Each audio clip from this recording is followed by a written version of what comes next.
Hello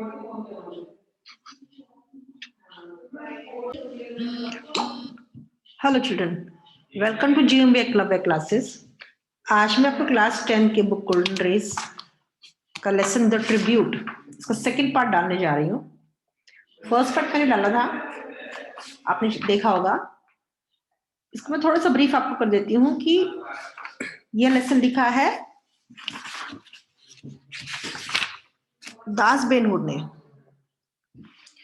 उन्होंने इसमें अपने गांव के डेज के बारे में लिखा है कि वह 3 ब्रदर्स हैं और वो शहर में पढ़ते हैं। शहर में तो उन्होंने पढ़ाई करी, फिर शहर में उन्होंने जॉब कर रहे हैं। उनके भाई का लेटर आता है उनके पास में, जिसमें उनके भाई ने लिखा है कि आप गांव में जरूर आइए, क्योंकि जो उनका जो सेकंड नंबर का ब्रदर है वह जमीन का और पूरी जायदाद का बंटवारा करना चाहता है।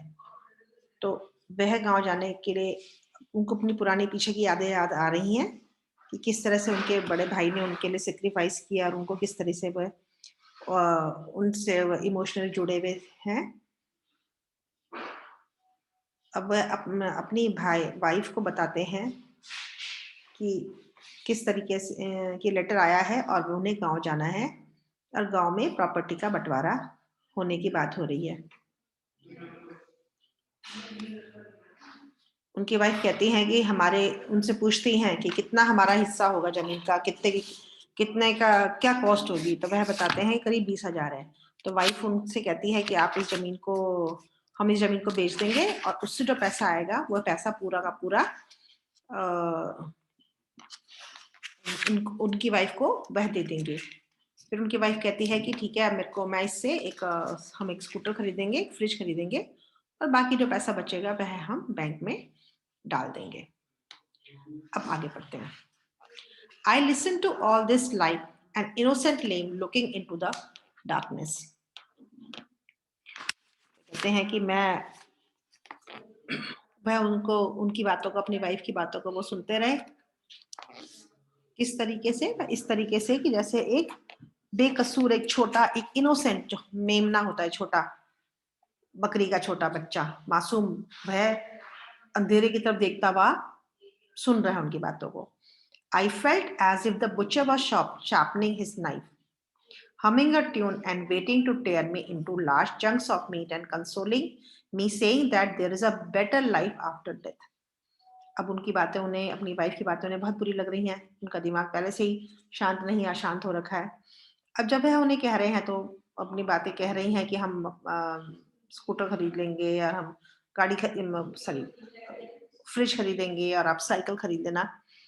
तो उनको ऐसा महसूस हो रहा है कि मानो कि किसी कसाई ने, बुचर एक कसाई जो मीट काटता है, जो जानवरों को मारता है, कसाई ने वो शार्पनिंग हिज नाइफ, अपने चाकू को वो तेज कर रहा है। And humming a tune, humming करना गुनगुनाना, गाने गुनगुनाना, धीरे धीरे गुनगुनाना। हमिंग अ ट्यून, धीरे धीरे गुनगुना रहा है। And waiting to tear me into large chunks of meat, और उनको मांस के बड़े बड़े टुकड़े काटने का इंतजार कर रहा है। चंक मतलब टुकड़े, मांस के टुकड़े कर रहा है उनका। एंड कंसोलिंग में, और उनको सांत्वना दे रहा है कि ठीक है, आप मर जाओगे, पर मरने के बाद में एक there is a better life, मतलब जीवन के और अच्छा जीवन मिलेगा आपको मरने के बाद में।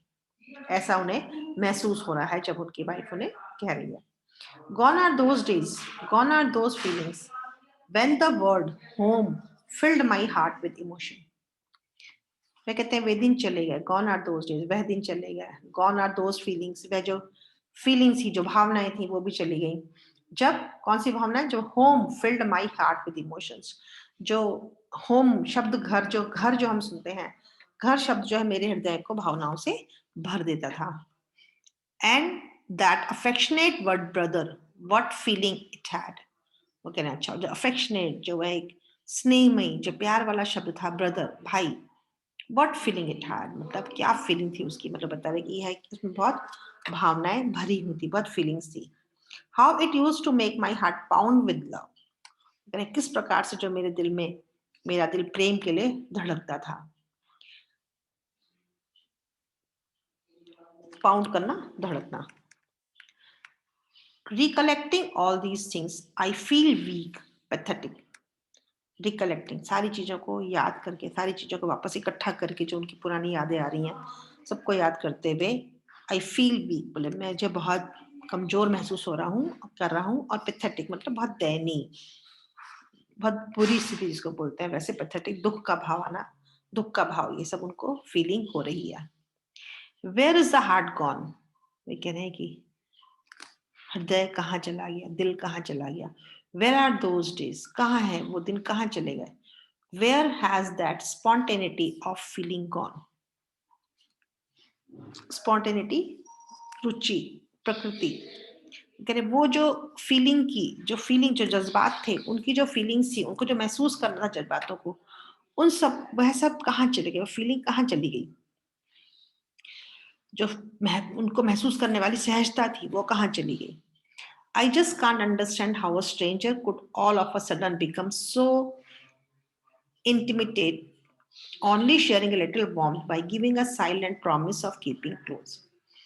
तो कहते हैं कि मुझे समझ में नहीं आता, आई जस्ट कांट अंडरस्टैंड, मुझे समझ में नहीं आता कि किस तरह से एक अजनबी व्यक्ति अचानक से जो है इतना इंटीमेट, मतलब इतना अंतरंग बन जाता है, इतना खास बन जाता है, इतना क्लोज हो जाता है आपके, केवल ऑनली शेयरिंग लिटिल वार्म, जो थोड़ी सी एक घनिष्ठता दिखाता है, थोड़ा सा आपका प्रेम पूर्वक हिस्सा बात आपसे बात कर लेता है, थोड़ी सी अपना हृदय से प्रेम दिखा देता है, तो उससे आप by giving a silence promise of keeping close, और आपकी खाली एक थोड़ा शांत जो उसका वादा है, एक साइलेंट प्रॉमिस है, शांत प्रॉमिस है कि भाई मैं आपका ध्यान रखूंगा और मैं आपका घनिष्ठ रहूंगा। तो इस तरीके से एक किसी अचानक से किसी अजनबी से मिलकर के हम इतने क्लोज हो जाते हैं, उसको इतना अपना मान लेते हैं, जिसमें कि हम अपने भाई को, अपने घर वालों को हम उतना क्लोज नहीं मानते हैं। तो कह रहे हैं मुझे ये चीज समझ में नहीं आती कि हम बाहर वाले को कितना क्लोज समझ लेते हैं और अपने घर वालों को नहीं समझते। But I became my moral self in 2 days। 2 दिन थे वो, जो परंतु 2 दिवसों मैंने अपने आप को सामान्य स्थिति में कर लिया, नॉर्मल होकर 2 दिन, ट्विन मतलब 2 दिन में, 2 दिन बाद उनको जाना था। I grew used to what had been a shock, वो कहते हैं जो आघात जिसे कहते हैं, जो शॉक था उसको वो आदी हो गए, सुन लिया, समझ लिया, ठीक है अभी तो होना ही है। Later on in the marketplace, keeping pace with my wife, inquired about the prices of the different things she intended to buy.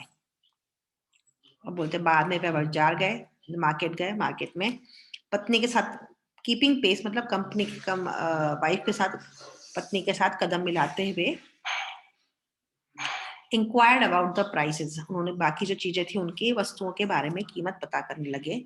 She intended to bye, जो वह खरीदना चाहती थी, अर्थात वह keeping pace with my wife मतलब wife को चीजें खरीदी थी, वह भी वाइफ के साथ गए और जो चीजें वाइफ खरीदना चाहती थी उन चीजों का उनके साथ में उन्होंने भी प्राइस के बारे में, चीजों की कीमत के बारे में पता करना शुरू किया। Buying a fridge was almost certain, जो फ्रिज खरीदना था वो तो लगभग तय था, सर्टेन मतलब तय ही था। A second-hand scooter, a stereo set, and some gold ornament. कहते एक सेकेंड हैंड स्कूटर और एक स्टीरियो टेप, पुराना स्कूटर, स्टीरियो सेट और सम गोल्ड ऑर्नामेंट, और कुछ गोल्ड के ऑर्नामेंट्स, जेवर जो खरीदा था वह तो उनको खरीदने थे। आई prepared a list of the prices, कहते मैंने प्राइस की जो कितने कितने के आएंगे कीमतों की सूची तैयार करी। She kept reminding me about her intention and was showing lot of impatience. बोले वह मुझे अपने इरादों के बारे में मुझे याद दिलाती रही, रिमाइंडिंग में याद दिलाती रही कि उनका इंटेंशन क्या है, उनके इरादे क्या हैं, और बहुत अधीरता, वह बहुत ज्यादा इम्पेशेंस, बहुत अधीरता दिखा रही थी। It was Saturday afternoon, I left for my village. Saturday की दोपहर को, शनिवार की दोपहर को वह गांव के लिए, मैं समय के लिए गांव के लिए निकला। The same bus was there, inspiring the child the old familiar feeling. जिस बस में वह पहले गांव जाया करते थे वैसी बस थी, वह पुरानी परिचित भावनाओं को प्रेरित कर रही थी। Inspiring the child the old familiar feeling मतलब जो पुरानी जो उनकी भावनाएं थी, जो बस में बैठने पर जो उनकी आती थी, वही भावनाएं जो है उनके मन में फिर से, वही फीलिंग उनके मन में फिर से आ रही थी। I rushed to occupy the seat just behind the driver, my favorite seat. कहते कि मैं जो ड्राइवर के पीछे की सीट होती है उसको लेने के लिए मैं भागा, जो उनकी पसंदीदा सीट थी, फेवरेट सीट उनकी पसंदीदा सीट थी। In my hurry I burst my knee against the door. बोले जल्दी जल्दी में उनकी जो घुटना था वो उनका घुटना दरवाजे पर टकराया, ब्रश करना टकराया। इट हर्ट मी, उससे जो है उन्हें चोट लगी, मुझे चोट लगी। The briefcase fell off and little packet containing the prasad of Lord Lingaraj meant for my dear mother was scattered over the ground. और जो छोटा सा पैकेट था उसके अंदर से ब्रीफकेस गिर गया, ब्रीफकेस फेल ऑफ, ब्रीफकेस जो उनके हाथ में छोटा सा ब्रीफकेस था वो गिर गया। And the little packet containing, जो छोटा सा पैकेट उसमें था जिसमें भगवान लिंगराज का प्रसाद था जो उन्होंने अपनी मम्मी के लिए लिया था, was scattered over the ground, जो वो प्रसाद जमीन पर बिखर के फैल गया। I felt as if the entire bus was screeching aloud the question. कहते मुझे ऐसा महसूस हुआ कि जो पूरी बस में जो है एक प्रश्न जो है एक गूंज गया, एक अंतर्नाद हो गया। स्क्रीचिंग होता है जोर से चित्कार होना, चिल्लाना, जैसे कुछ बोलना। तो सब पूरी बस में से एक आवाज निकल करके आ रही है। आफ्टर हाउ मेनी ईयर्स, क्या लगा उनको, लगा आवाज चिल्ला रही है, उनको बोल के और कितने सालों के बाद जा रहा है घर, तो आफ्टर हाउ कितने वर्षों के बाद। You have not bothered in the least to retain that tender love you had in your heart for your home. कि तुमने थोड़ा सा भी झंझट उस प्रेम को बनाए रखने के लिए नहीं लिया जो तुम्हारे हृदय में तुम्हारे घर के लिए था। ये उनके अंदर की आवाज आ रही है, पर उन्हें महसूस हो रहा है कि ऐसा कोई बोल रहा है। Instead, you have sold it to the butcher to help yourself become a city babu. Curse be on you. तो कहते हैं इसके बजाय तुमने इसे कसाई को बेच दिया कि तुम एक शहरी बाबू बन सको, इसे सिटी बाबू, शहरी बाबू बन सको। कर्सेस बी ऑन यू, मतलब तुम्हें धिक्कार है। यह उनके अंदर की आवाज आ रही है, पर उन्हें ऐसा महसूस हो रहा है कि बस में से सब लोग चिल्ला करके उन्हें ये चीज कह रहे हैं। आई बोर्डेड द बस, मैं बस में चढ़ गया, बैठ गया। Collecting the briefcase and the content of the salt packet, wearing a shameless smile for the cleaner and the conductor of the bus. तो जो ब्रीफ केस में जो कलेक्टिंग द ब्रीफ केस, उन्होंने ब्रीफ केस जब बस में बैठ गया तो ब्रीफ केस का सामान इकट्ठा करना शुरू किया। Content of the soiled packet, जो पैकेट उनका था वो मिट्टी से सन गया था क्योंकि नीचे गिर गया था। मिट्टी से सना प्रसाद के पैकेट को उठाते हुए बेयरिंग अ शेमलेस स्माइल, मतलब एक स्माइल बेशर्मी की तरह से मुस्कुराते हुए देखे चालक की ओर, और जो सफाई करने वाला उसकी तरफ देखते हुए बेशर्मी से वो मुस्कुराया। It was 5 in the evening when I got down. जब मैं बस से उतरा उस समय शाम के 5 बज रहे थे। I had written beforehand, बोले मैंने ही पहले ही पत्र लिख दिया था। Before मतलब पहले ही। My elder brother was there to meet me at the bus stop.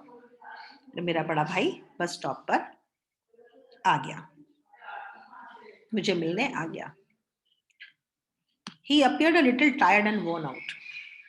वो थोड़ा सा परेशान और थका हुआ, कमजोर सा लग रहा था। Give that suitcase to me. ये ब्रीफकेस सूटकेस मुझे दे दो, ये ब्रीफकेस मुझे दे दो। That must be heavy. ये जरूरी भारी होगा। He almost snatched it away from me. कहते हैं उन्होंने करीब करीब मुझसे एक तरीके से छीन लिया कि जो बड़ा भाई था उन्होंने बोला जो तो सूटकेस मुझे दे दो, बहुत भारी होगा ये। I forgot even to touch his feet. कहते मैं भूल गया, उनके पैर छूना भी मैं भूल गया। This had never happened earlier. ये पहले कभी नहीं हुआ था कि वो उनके पैर छूना कभी भूले हों। He was walking in front of me. मेरे आगे सामने चल रहे थे। We were walking on the village road, dusty and ever the same. बोले we were walking on the village road, बोले हम गांव की सड़क पर चल रहे थे। कैसी सड़क? Dusty and ever the same. Dusty धूल भरी सड़क, और जो हमेशा जिस तरह से वह हमेशा होती धूल भरी होती थी, उस सड़क जो हमेशा धूल भरी सड़क है उस पर वह दोनों चल रहे थे, हम दोनों चल रहे थे। I was usually crossing the street along to go to a teacher in the evening for tuition. अभी सारी उन्हें पुरानी यादें आ रही हैं, याद आ रही है। बोले मैं प्राय अकेला गली पार कर एक शिक्षक के पास crossing street along to the teacher go to the teacher, teacher के पास शाम को मैं जाता था ट्यूशन पढ़ने के लिए। It was generally late and dark when I return from my studies. जब मैं पढ़ाई करके वापस आता था तो ज्यादातर सामान्यतः ज्यादातर देर हो जाती थी, अंधेरा हो जाता था। Unfailingly, my elder brother would be there to escort me back home, lest I should be frightened. वो कहते हैं कि हाँ मैं जो है बिना बिना फेल हुए, अनफेलिंगली बिना फेल हुए मतलब बिना किसी चूक के मेरे जो बड़े भाई हैं, मेरे बड़े भाई मुझे आते थे वहां पे मुझे घर वापस ले जाने के लिए। बैक होम, ये टेस्ट नहीं है, लेस्ट है, LEST। लेस्ट मतलब जब तक कि ऐसा ना हो, कहीं ऐसा ना हो जाए, आई शुड बी फ्राइटेंड, ऐसा ना कहीं मैं डर जाऊं, अंधेरा को देख के मैं डर जाऊं, तो ताकि इसलिए वह है मुझे लेने के लिए, एस्कॉर्ट करने के लिए मुझे अपने साथ मतलब अपने साथ मुझे ले जाने के लिए वो आते थे, साथ रहने के हिसाब से। He would carry the lantern, my bag of books and notes. Lantern लालटेन जो होती है, वो कहते हैं कि एक लालटेन, मेरी किताबें और जो नोट्स थे, नोट्स के बैग जो था वो लेकर के वो हमेशा उठाते थे वो। I had to follow him to do so. बोले ऐसा करने के लिए मुझे उनका अनुसरण करना पड़ता था, फॉलो करना पड़ता, उनके पीछे पीछे मुझे जैसा वो कहते थे वैसे मुझे करना पड़ता था। I lagged behind, he would ask. If I lagged behind, if I lagged behind, he would ask. यदि मैं पीछे छूट जाता था, रह जाता था, तो वो मुझसे पूछते थे, Why you are perhaps tired? बोले क्यों? तुम थक गए हो शायद, इसलिए धीरे धीरे पीछे चल रहे हो, उनका मतलब होता था। Come hold my hand and walk with me. कहते हैं आओ मेरा हाथ पकड़ लो और मेरे साथ चलो। He sometimes used to carry me on his shoulder while going to the field for a straw. कई बार वह sometimes कई बार वो मुझे अपने कंधों पर ले जाते थे, अपने कंधों पर बैठा लेते थे। कब? जब वह खेतों में ऐसी चहलकदमी के लिए घूम, स्ट्रॉल करना, चहलकदमी के लिए घूमना, बिना किसी उद्देश्य के ऐसी घूमना फिरना, उसको बोलते हैं हम स्ट्रॉल करना। तो जब हम स्ट्रॉल करने के लिए, चहलकदमी के लिए जाते थे तो वो मुझे अपने कंधों पर भी उठा लेते थे। ये सब उनको पुरानी यादें आ रही हैं गांव में जाते हुए। The bus stop was some distance from the village. Bus stop गांव से कुछ दूरी पे था। I had fallen behind him. मैं उनके पीछे पीछे आ रहा था। He stopped and asked the same old question he used to ask. उन्होंने फिर वही पुराना क्वेश्चन पूछा जैसे कि हमेशा पूछा करते, वही क्वेश्चन पूछते रहते थे। I just could not speak. बोले मैं कुछ बोल नहीं सका। The past was sprouting up in me. Sprout होता है अंकुरित होना, तो स्प्राउटिंग, तो पीछे जो पूरा भूतकाल था, जो पुरानी बातें थी, वो सारा अंकुरण हो रहा था, मतलब वो सारा वापस उनको याद आ रहा था। The childhood days and the days now, बचपन के दिन और अब वाले दिन।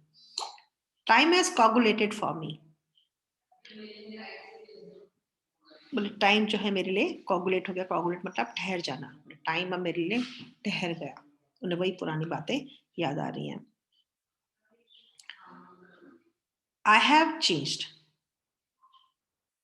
बोले मैं अब बदल गया, समय तो ठहर गया, तो अब मैं बदल गया। बट माई एल्डर ब्रदर, परंतु मेरे बड़े भाई ये तो चेंज हो गए, गांव से शहर चले गए। पर अब वो पूछने के पथ सोचना, अब परंतु मेरे बड़े भाई, time could not bring upon him any change, समय उन पर कोई भी परिवर्तन, कुछ भी चेंज लेकर के नहीं आया, नहीं आ सका। As in those days, he was still walking in front of me, carrying my bag. बोले जिस तरह से अभी भी, उन दिनों में भी इन दोज डेज, उस समय भी वो उनका बैग लेकर के आगे आगे चलते थे, आज भी वो उनका बैग लेके, he was still walking in front of me, आज भी वह मुझसे मेरा थल लेकर आगे चल रहे हैं। आई फेल्ट सो स्मॉल, मैंने अपने आप को बहुत छोटा महसूस किया।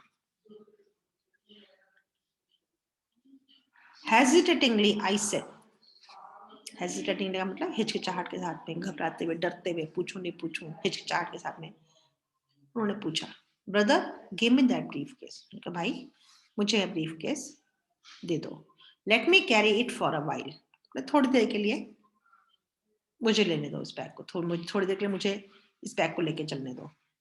Don't you worry, he said, नहीं नहीं तुम चिंता मत करो, उन्होंने कहा तुम चिंता मत करो, it's heavy and you are tired, बोले ये भारी है, तुम्हारा ब्रीफकेस भारी है और तुम थके हुए हो, let us quicken our steps, चलो हमें जल्दी जल्दी कदम उठाने चाहिए, you must be feeling hungry, तुम्हें भूख लग रखी होगी, it is time for the evening meal, अब शाम के भोजन का समय हो गया है।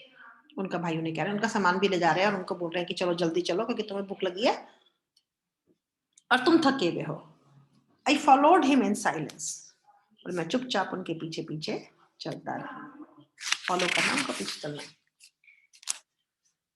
वी रीच्ड होम, हम घर पे पहुंचे, it was already dark and the time for lightning of wicks before the sacred tulsi plant, तो अब अंधेरा हो चुका था, अंधेरा तो पहले हो गया था, अब टाइम हो गया था विक्स, विक्स मतलब बत्ती जलाना, दिया बत्ती जलाना, तुलसी के आगे दिया जलाने का, बत्ती जलाने का टाइम हो गया था, पवित्र तुलसी जलाने का, पवित्र पौधे के आगे दिया जलाने का टाइम हो गया था।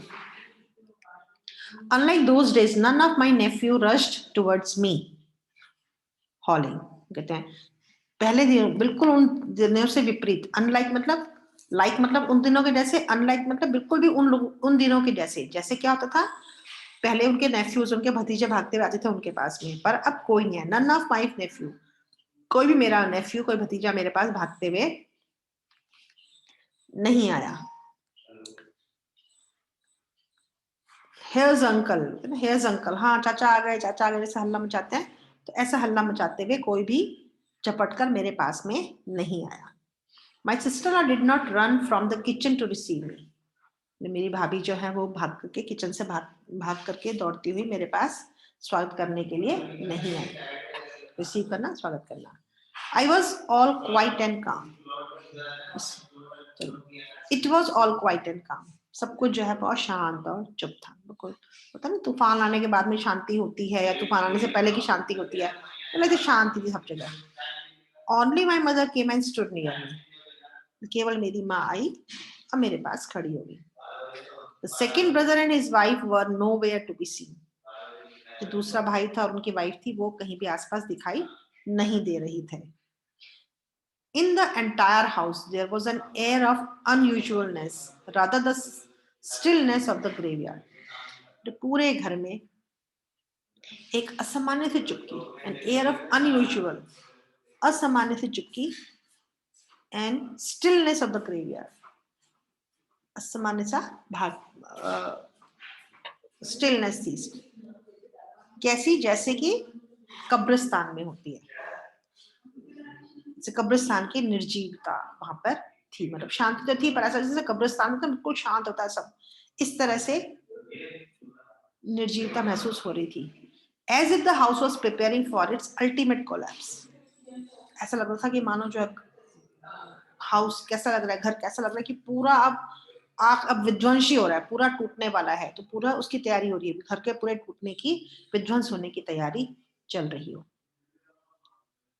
आई try to be normal with everyone, तो सबके साथ मैंने सामान्य होने की कोशिश करी, but there was that abominable lull all around, abominable lull मतलब बहुत बुरा, बहुत बुरी शांति, तो कह रहे पर वहां पे चारों तरफ जो है बहुत बुरी, सभी तरफ से घृणा वाली शांति, ऐसी शांति थी जो मतलब जो कोई पसंद नहीं करता शांति को, वह अप्रिय शांति चारों तरफ थी। My second brother and his wife, in spite of their presence at home, showed no emotions. बोले मेरा सेकंड ब्रदर और उनकी वाइफ, जो दूसरा नंबर का भाई था और उसकी वाइफ थी, उन्होंने कोई भी घर में होने के बावजूद, in spite of their presence at home, घर में होने के बावजूद भी उन्होंने कोई भी इमोशन, कोई भावुकता, तो ना भाई आया, अच्छा हाँ भाई आप आए, कैसे हो, क्या ऐसे बोलते हैं, इमोशन शो करते हैं, हम प्यार दिखाते हैं, तो उन्होंने कोई ऐसा इमोशन, कोई ऐसा भावनाएं कोई प्रदर्शित नहीं करी। They were all set for the partition and they cared for nothing else. वो केवल जो क्या चाहते थे, सब बंटवारे के लिए दृढ़ होकर बैठे थे, बंटवारा होना चाहिए, उसके अलावा उन्हें किसी बात की चिंता नहीं थी और कुछ नहीं चाहिए था। I could not sleep that night. मैं उस रात को सो नहीं पाया। नींद नहीं आई। And the following morning passed quite uneventfully, और जो अगले दिन की सुबह थी वो भी किसी विशेष घटना के घटित हुए बिना ही बीत गई। मतलब कुछ और सा कुछ नहीं, सब शांत शांत था, किसी ने किसी से बात नहीं करी, इस तरह से अगली वाली सुबह भी ऐसे ही बीत गई। इट वॉज मिड डे, अब दोपहर का समय हो गया। 7 or 8 people had gathered in a courtyard to supervise the division. बंटवारा करने के लिए 7 या 8 लोग आ गए, इकट्ठे हो गए कोर्टयार्ड में, पलांटे में इकट्ठे हो गए।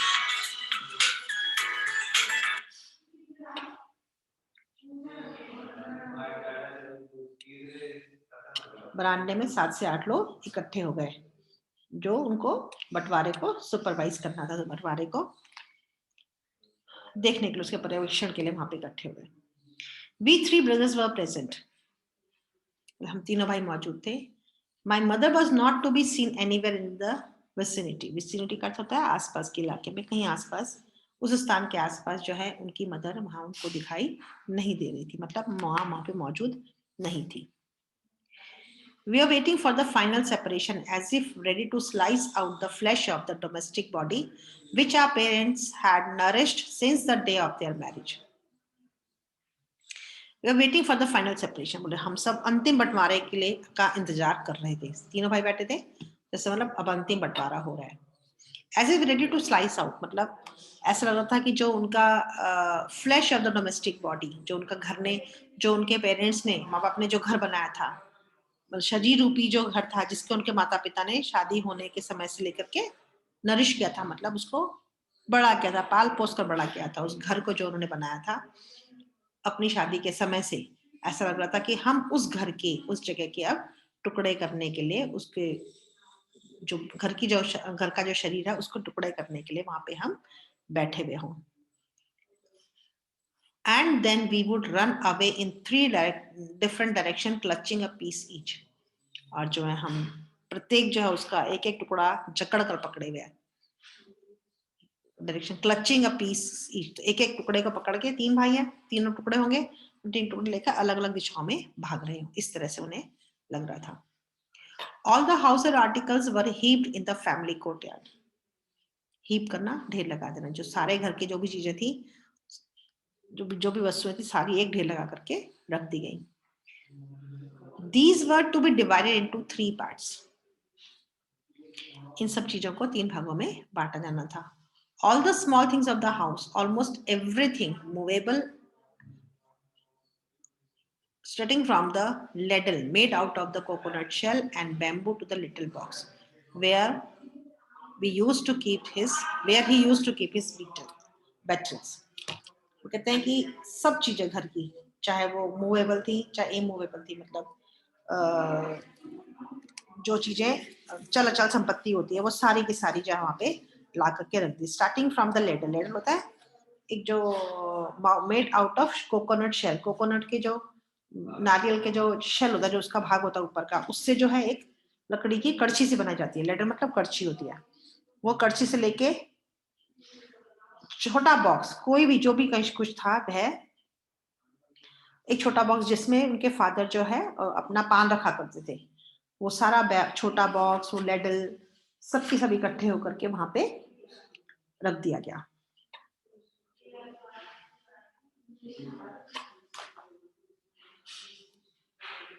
The eggs and the old radio set too had been produced.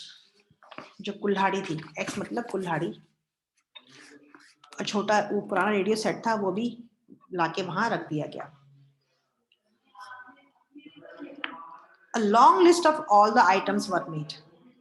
सारी पूरी बड़ी लिस्ट बनाई गई, क्या क्या चीजें रखी गई हैं, सब उनकी लिस्ट बनाई गई।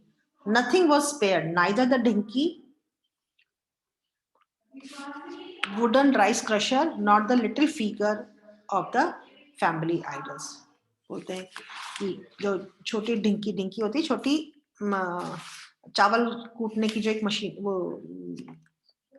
लकड़ी की मुसली होती है, तो बोले किसी भी चीज को नहीं छोड़ा गया। नथिंग वाज स्पेयर्ड, कुछ भी चीज नहीं छोड़ा गया, ना तो एक छोटी ढिंकी जिसमें चावल कूटने की जो लकड़ी की मुसली होती है, और ना ही परिवार में रखी हुई, not little figures of the Indian family idols, जो भगवान की जो मूर्ति होती छोटी छोटी, ना उनको फैमिली के आइडल्स जो हैं उनको छोड़ा गया। फैमिली की मूर्तियां, छोटी टिंकी, सब चीज लेडल रख दिया, जो पान रखने का छोटा बॉक्स था वो सब का सब इकट्ठा करके ढेर करके रख दिया। I saw my elder brother rise, मैंने देखा मेरा बड़ा भाई खड़ा हुआ। He stopped for a moment near the pile of things and unfastened the strap of his wristwatch and placed it on the heap with the other thing. बड़ा भाई खड़े हुए, उन्होंने देखा कि वह एक क्षण के लिए जो वहां पे चीजों का ढेर बना हुआ था वहां पे खड़े हुए एंड अनफास्टन द स्ट्रैप, फास्टन करना बांधना, अनफास्टन बंधे हुए को खोलना। तो उन्होंने अपनी जो रिस्ट वॉच थी, जो हाथ की कलाई की घड़ी थी, उसका स्ट्रैप, उसके पट्टे को खोला और उन्होंने जो ढेर लगा हुआ था उसके ऊपर उन्होंने उसको भी place it on the heap of the other thing, उसको उसके ऊपर उसने भी रख दिया। Perhaps a tear trickled down his cheeks, शायद जो है एक उनके आंखों से जो है एक टीयर, एक जो आंसू था वह उनके गालों पे आ गया। With a heavy sigh, he left the place. उन्होंने गहरी सांस ली और उस जगह से वह चले गया। I had often heard him say that father had bought him that wristwatch when he was in his 11th class. मैंने कई बार देखा था कि अक्सर उनको कहते हुए सुना था कि जब पिताजी जो है उनके लिए हाथ की घड़ी लेके आए थे जब वह अपनी 11वीं कक्षा में पढ़ते थे। But I also remember well in my MA final year, he had mortgaged that watch to send me money to go to Delhi for an interview.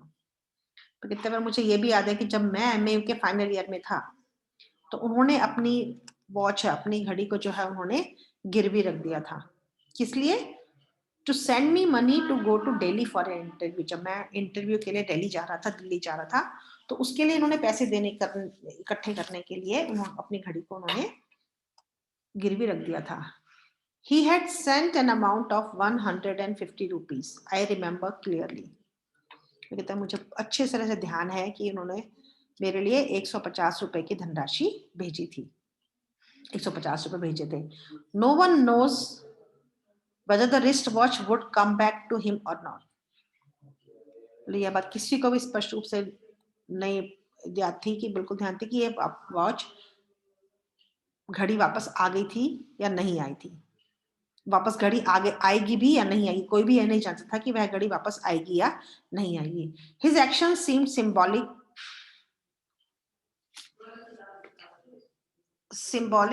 on his snapping all his attachment with the past. अब उनका जो ये action था, जो ये काम, जो घड़ी उतारने का जो एक्शन था, जो काम था, ऐसा लग रहा था कि ये प्रतीक था किस चीज का, कि उनको किसी भी चीज से अब उन्होंने सब चीज का अटैचमेंट, जो सब चीज से प्यार था वो उन्होंने वो त्याग दिया है। किसी भी चीज से उन्हें मोह नहीं था और उन्होंने उसको अपना जो मोह भंग कर लिया, हर चीज से उन्होंने एक मोह भंग कर लिया, किसी चीज से उन्हें अब प्यार नहीं है। उन्होंने कहा ठीक है, जाने दो सब कुछ। आई वॉज साइलेंट, मैं शांत था। My elder sister in law was in the backyard, मेरी बड़ी भाभी मकान के पिछवाड़े में, मकान के पीछे थी। My second brother was often whispering things into his wife's ear and was there taking his place with us.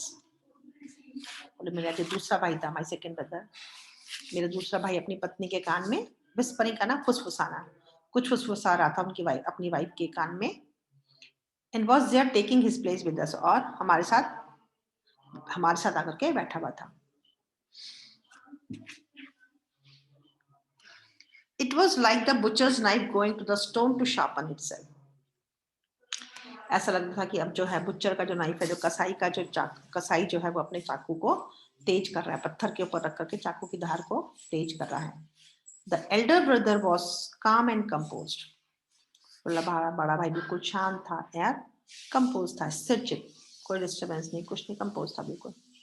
Like a perfect gentleman, he was looking at the proceedings dispassionately. वो कहते हैं कि वह एक बिल्कुल भद्र पुरुष के वैसे जेंटलमैन भद्र पुरुष के जैसे विरक्त होकर के कार्यवाही को प्रोसीडिंग डिस्पेशेंटली, मतलब विरक्त, किसी चीज से कोई मतलब नहीं है, ठीक है जैसा है वैसा हो रहा है और उसको देख रहे हैं वो भी exactly as he had done on the day of the sacred thread ceremony of his son and on the day of my marriage. Exactly उसी तरीके से, ठीक वैसे ही जैसे कि वह अपने पुत्र के सेक्रेट थ्रेड सेरेमनी होती है, जनेऊ संस्कार, जनेऊ बच्चों को, लड़कों को जनेऊ पहनाया जाता है तो उसका पूरा एक संस्कार होता है शादी के जैसे, तो वह पूरा जनेऊ संस्कार का दिन हो उनके बेटे का या फिर मेरी मैरिज का, मेरी शादी का दिन, हाँ, इस तरह जैसे वो उस समय देख रहे थे ऐसे ही वो इस काम को भी देख रहे थे, कोई दुख नहीं कुछ नहीं, बिल्कुल काम कंपोज्ड, बिल्कुल शांत. It was the same preoccupied and grave manner.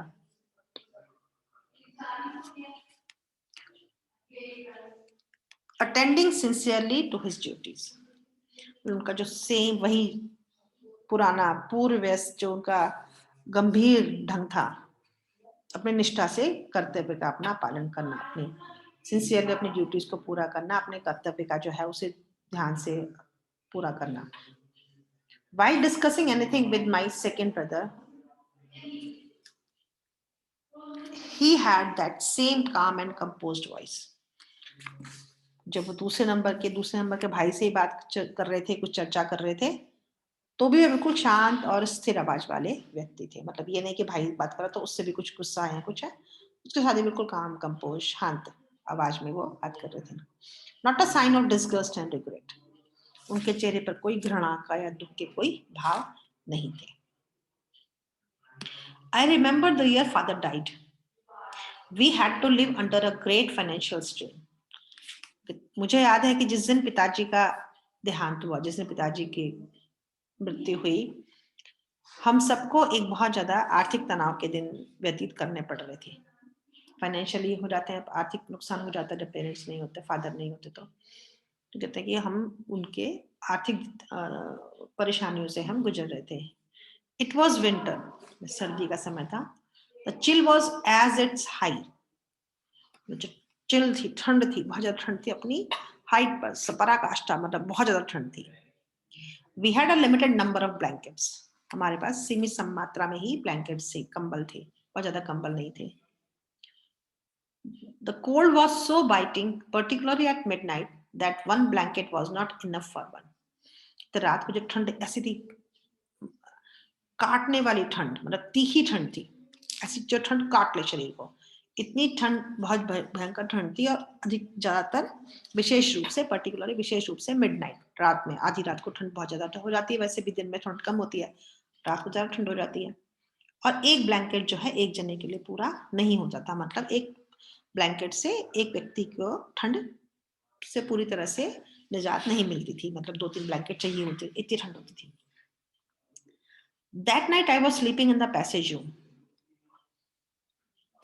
कहते कि उस रात को मैं बरामदा पैसेज रूम मतलब बरामदे वाले रूम में, कमरे में सो रहा था. When I woke up in the morning, I found my elder brother's blanket on me, added to mine.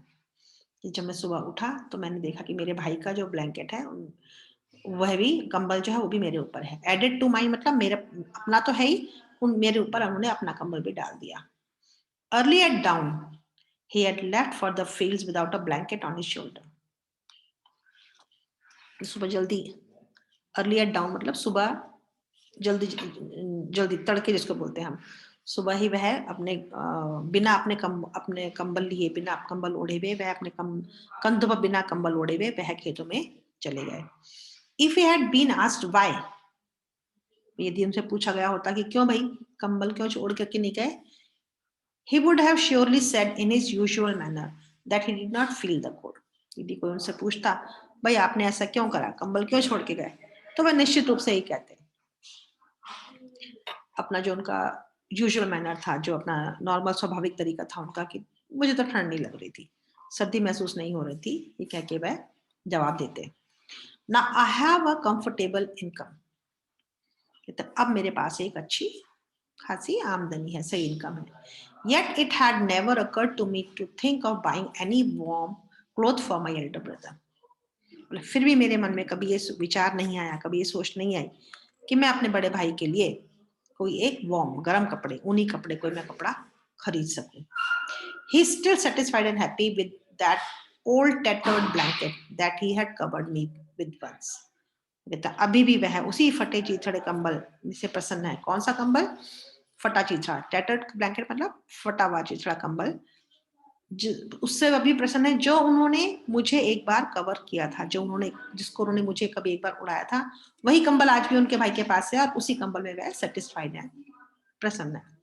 The same blanket was there before me with other things. अब जो बाकी चीजों का उन्होंने ढेर बनाया है उसके ऊपर वह कंबल भी पड़ा हुआ है. तो वही कंबल अब मेरे सामने है, बाकी चीजों के साथ में वह कंबल भी पड़ा हुआ है. I shivered with the cold, with my own ingratitude. बोले मैं ठंड से, शिवर विद कोल्ड, ठंड से कांप गया. कैसे ठंड से कांप गया? जो अपनी ही उनकी एक कृतज्ञ हो गया. ग्रेटिट्यूड कृतज्ञ, वे कृतज्ञ है. जो ग्रेटिट्यूड नहीं है, इनग्रेटिट्यूड. तो उनको अपने आप में लगा कि मैं कैसा हूं, मैंने अपनी भाई की उस फीलिंग को नहीं समझा, कभी उनको कुछ भी नहीं किया. तो ये सोच के उनको अपने वो ठंड लगी और वो कांप गए. The process of division finally over. अब जो डिवीजन का जो बंटवारा था वह अब ओवर हो गया. जो बंटवारे का काम हो गया. Whatever the second brother demanded, my elder brother agreed to it with a smile. जो भी मेरे सेकंड ब्रदर ने जो भी मांगा, दूसरे वाले भाई ने, बड़े भाई ने आराम से उनको वो चीज दे दी, मान गए. वो स्माइल दे करके, मुस्कुराते हुए उन्होंने वो सारी चीजें उनको दे दी. My second brother proposed to buy the share of the land that was given to me, the paddy field that were to be mine. अब भाई को तो पता था कि ये तो शहर, छोटा भाई तो शहर में रहता है, उसे तो खेत की जरूरत नहीं थी. तो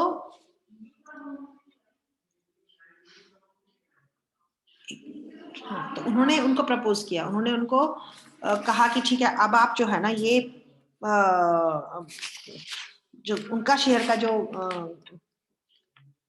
पैडी फील्ड मतलब जो धान का जो खेत उनके हिस्से में आया था, छोटे वाले भाई के हिस्से में, जो लेखा के हिस्से में आया था, वह छोटे वाले भाई ने बोला, बीच वाले भाई ने बोला कि अच्छा तुम वह भी तुम मुझे दे दो. उन्होंने कहा मैं खरीद लेता हूँ. उन्होंने प्रस्ताव रखा कि ठीक है, प्रपोजल रखा कि वह वो खरीद लेंगे. Offered 18,000 rupees as the price. और उन्होंने उसके 18,000 रुपए उनको कीमत के रूप में देने की बात कही. In the evening, my elder brother took me along with him to show me the paddy fields that were to be mine.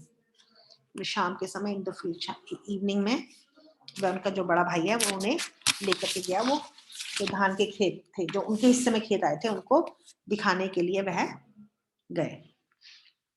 I quietly followed him. मैं चुपचाप उनको फॉलो करता रहा, उनका अनुसरण करता रहा, उनके पीछे पीछे चलता रहा. We moved from boundary to boundary.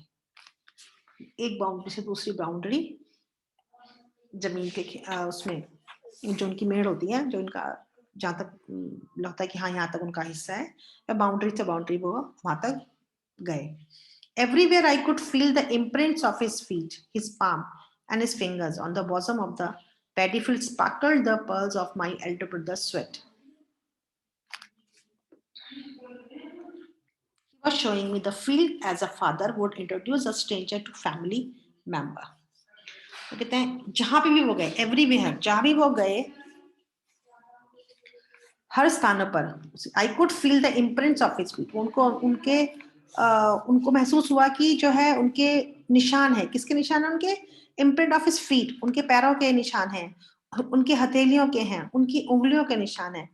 On the bottom of the key छाप जो है वह हर जगह महसूस करते रहे कि हर जगह पे उनके भाई के पैरों के, हाथों की, उंगलियों की छाप वहां पे है. On the bosom of the paddy field sparkled the pearl of my elder brother's sweat. तो कहते हैं वहां पे धान के खेतों के सीने पर जो उनके जो बॉसम होता है, सीना, वक्षस्थल पर. तो उनको लग रहा है कि जो धान के जो खेत है उनके वक्षस्थल मतलब मेन फील्ड के अंदर उनको ऐसा महसूस हुआ कि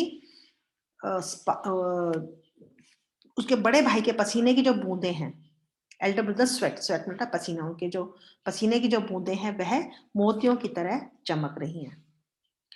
for showing me the field as a father would introduce a stranger to family member। और वो इस तरह से उन्हें खेतों को दिखा रहे थे, बड़ा भाई उन्हें खेतों को इस तरह से दिखा रहे थे जैसे एक बाप जो है अजनबियों को फैमिली मेंबर से मिला रहा होता है।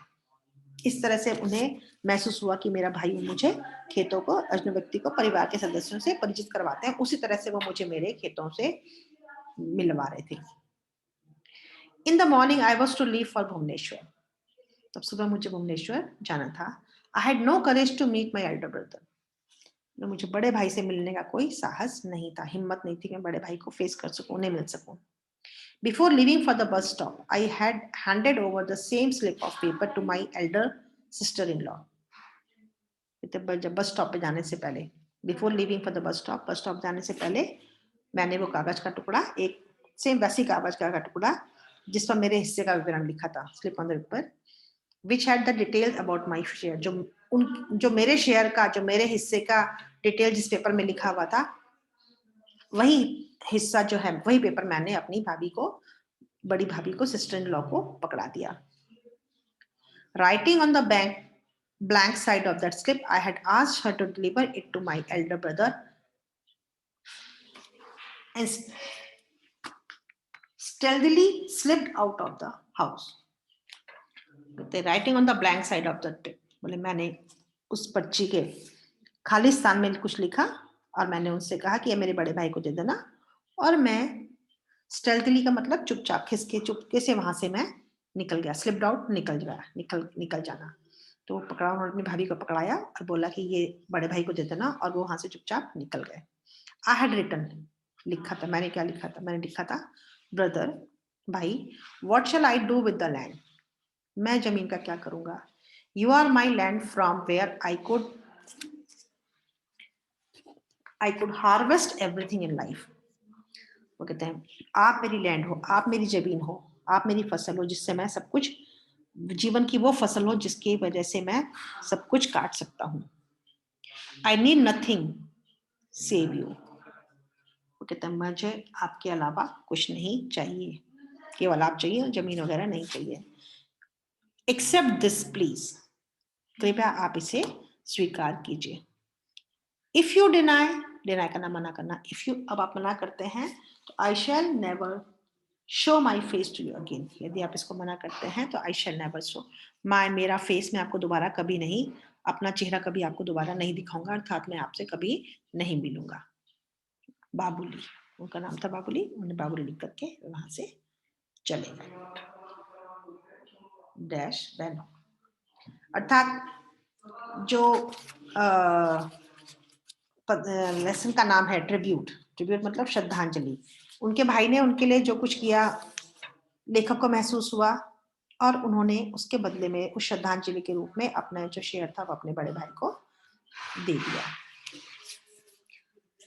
आशा आपको लेसन समझ में आ गया होगा। आप इसको खुद से पढ़िएगा।